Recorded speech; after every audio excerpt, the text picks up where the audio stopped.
পৃথিবীতে বিপর্যয় কেন আসে জানেন?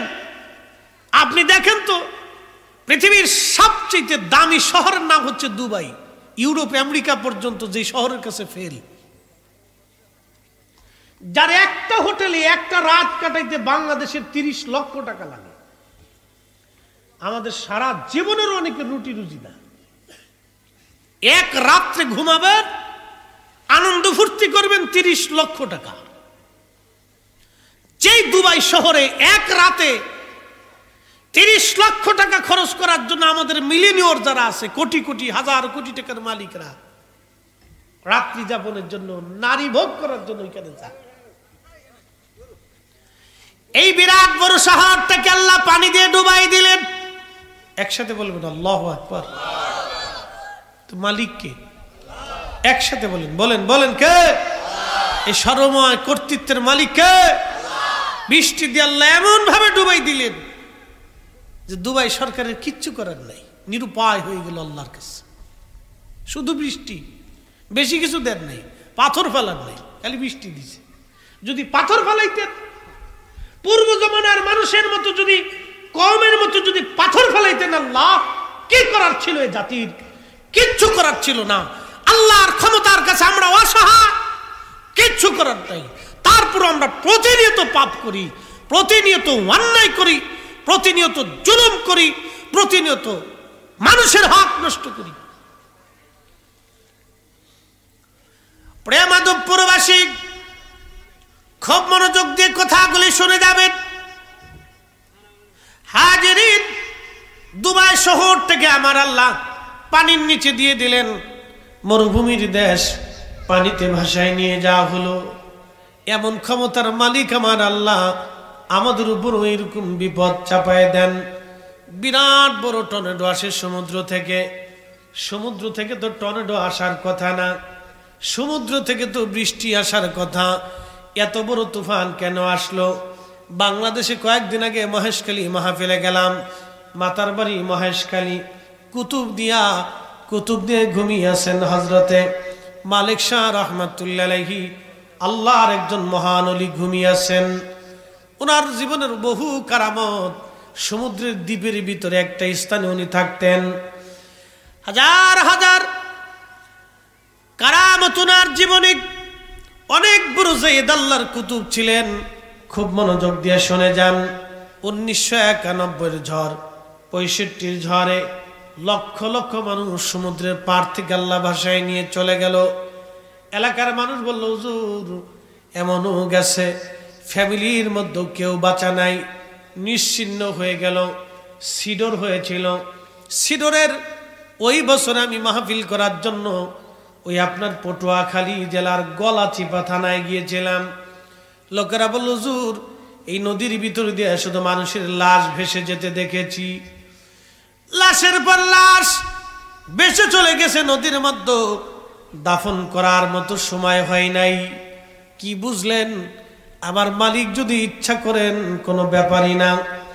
আপনাদের সিলেট অঞ্চল দিয়ে আল্লাহ পানি দিয়ে এমন ভাবে ডুবাই দিলেন, কয়েক বছর আগে দেখলেন এত পরিমাণে পানি আল্লাহ দিলেন যা আপনারা কখনোই হয়তো দেখেন নাই। আমার মালিক ইচ্ছা করলে সৃষ্টির যে কোনো প্রান্তরে গজব দিয়া আমার আল্লাহ সমূলে ধ্বংস করে দিতে পারে। কি কথা বলেন ঠিক কিনা? আল্লাহ বলেন, বান্দা আমি তোমাদের উপরে গজবগুলি চাপাই দেই না, তোমরা দু হাতের রুজি করো, তোমরা গজবগুলি নেও, আমি আল্লাহ দেই। এই যে দেখেন তো ঢাকা শহরে বসবাস অনুপযোগী হয়ে যাচ্ছে, তারপরেও কি ওই শহরে জেনা বন্ধ হয়েছে? হয় নাই। তারপরেও ওই শহরের পতিতালয় বন্ধ হয় নাই। তারপরেও বার হাউস মদের দোকান বন্ধ হয় নাই। তারপরেও নর্তকের নাচের আড্ডা বন্ধ হয় নাই। কারা নাচে, কারা নাচ দেখে, কারা নাচের আয়োজন করে, কারা ওইগুলি দেখে, এগুলি হিসাব করলে আপনার শরীরগুলি হিম হয়ে আসবে। তার মানে আমরা আগামীর জন্য আমাদের যুবক যুবতীরা, আগামীর যুবক যুবতীগুলি ভয়াবহ ফিতনার ভিতরে পড়ে গেছে, খুবই ভয়াবহ। কয়েকদিন আগে একটা ছেলে আমাকে ফোন দিল টাঙ্গাইল থেকে, বলতেছে হুজুর আমি ট্রান্সজেন্ডার ছিলাম। আমার দিকে তাকান, আমার দিকে তাকাও বাবা। ট্রান্সজেন্ডার, আমার দিকে তাকান বাবা, কথা না বলি। ট্রান্সজেন্ডার, ট্রান্সজেন্ডার বুঝছে, এটা ইংরেজি শব্দ, বাংলায় বলে সমকামিতা। সমকামিতা বুঝছেন? পুরুষে পুরুষে বলৎকার করে, নাউজুবিল্লাহি মিন যালিক, যা কুত্তাও কোনোদিন চিন্তা করে না। কথা বুঝেন নাই মনে হয়? কুত্তায় কোনোদিন দেখছেন পুরুষ কুত্তায় অকাম করতে দেখছেন? জীবনে দেখেন না। যেটা মানুষে করে, নারী সমকামিতা করে। এগুলো সারা পৃথিবীতে সমকামিতার সংগঠন আছে, এগুলো ট্রান্সজেন্ডার বলে। আমাকে ছেলেটা বলতেছে হুজুর আমি ট্রান্সজেন্ডারের সদস্য ছিলাম, আপনার ওয়াজ শুনতে শুনতে আমি জীবন পরিবর্তন করছি। আল্লাহর কসম করে বলতেছি মাহফিল বলতেছে প্রত্যেকটা রাত আপনার ওয়াজ শুনছি, প্রত্যেক রাত্রে ওয়াজ শুনতে শুনতে আমি ট্রান্সজেন্ডার ছিলাম, সমকামিতার সদস্য ছিলাম, আমি বিয়ে করছি, আমার একটা সন্তান হয়েছে। প্রত্যেক রাত আপনার ওয়াজ শুনতে শুনতে আমার জীবন পরিবর্তন হয়ে গেছে হুজুর, আমি ওই সদস্য থেকে ফিরে আসছি, আল্লাহ আমাকে জাহান্নাম থেকে ফিরিয়ে আনছে। একসাথে বলবেন আল্লাহু আকবার। হেদায়েতের মালিক আমরা, কথা কন না কেন? হেদায়েতের মালিক কে? কে মালিক? কে? আল্লাহ, মালিক আল্লাহ। অনেকে বলে এত মাহফিল দিয়ে হবে কি? আবার আর এক দল আছে আমাদের দেশে, মিলাদ বন্ধ করে দাও, মিলাদুন নবীর মাহফিল বেদাত, দুয়া বেদাত, ইসালে সওয়াব বেদাত, ফাতিহা বেদাত। এই বেদাত করে খালি বন্ধ করার চিন্তা করতেছে। শোনেন, আপনাদেরকে আজকে একটা পরিসংখ্যান দিয়ে যাই। যারা এই বন্ধ করে দেওয়ার জন্য খালি বন্ধ করে দাও আজকে বুঝায়, সারা বাংলাদেশে অনেক পীর মাশায়েখ আছে না ভাই? কোন পীর মাশায়েখ কি কয় আপনারা সুদ খান?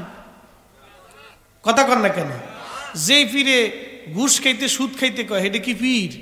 ও তো শয়তান। কথা কন না কেন? ঠিক কি না? কোন পীরে কি কয় তুমি নামাজ পড়ো না?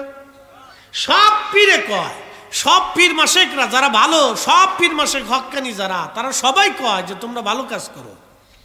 তার মানে যারা পীরের অনুসারী অন্তত হলেও তারা পীরের কাছে যায় হলেও কিছু ভালো কাজ করে। কথা কন নাকি? ঠিক কিনা? তো মানুষের পীরের দরবারে, মাশায়েখদের দরবারে, ওলামায়ে কেরামের দপ্তরে, ওলামায়ে কেরামের সোহবতে বেশি বেশি যাওয়ার দরকার, বসার দরকার, মাদ্রাসাগুলিতে বসার দরকার, মসজিদে আসার দরকার, এই মাহফিল বেশি বেশি হওয়ার দরকার, ঘরে ঘরে মিলাদ হওয়ার দরকার। এ শোনেন, যদি এইগুলি বন্ধ করে দেন তাহলে 5 বছর টাইম দিলাম, আমার দেশের মেয়েরা এই মাধবপুর দিয়ে হাফ প্যান্ট পরে আপনার সামনে দিয়ে হাঁটতে থাকবে, ঘুরতে থাকবে, কিচ্ছুই করার থাকবে না। কথা বলেন ঠিক কিনা?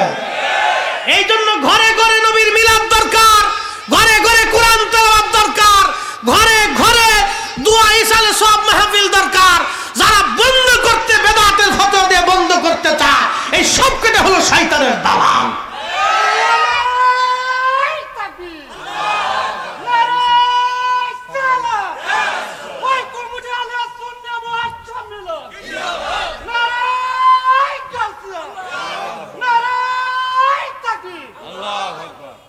ঠিক আছে, পাগলা করতে গেছিল এতক্ষণ তো দেখি রে। হ্যাঁ ঠিক আছে, মারহাবা কন্যা। হ্যাঁ, বুঝে যাবেন এগুলি। এই যে বন্ধ করতে, খালি বন্ধ করে দাও, বন্ধ করে লাভ হয়েছে কার? শয়তানের। শয়তানের লাভ হয়েছে। তাহলে বলেন মিলাদুন নবীর মাহফিল চলবে? আসতে বলুন, জোরে বলুন চলবে? একসাথে বলুন চলবে? ঘরে ঘরে মিলাদ চলবে? কোরআন খতম চলবে? দোয়া দুরূদ চলবে? এইগুলি আমাদের সন্তানদেরকে শিখাইতে হবে, না হলে আগামী প্রজন্ম ছেলেরা বেয়াদব হবে, মেয়েরা হাফ প্যান্ট জিন্সের পরবে, রাস্তায় বেহায়া হয়ে হাঁটবে। আমরা শাহজালালের জমিন, শাহপরারের জমিন, শাহ মাকদুমের জমিন, সিফাত সালারের জমিন, খানজাহান আলীর জমিন, আল্লাহর ওলিদের জমিনে আমরা এগুলি বেহায়া পড়ার প্রশ্রয় দিতে পারি না। হাত উঁচা করে বলেন ঠিক না বেটে?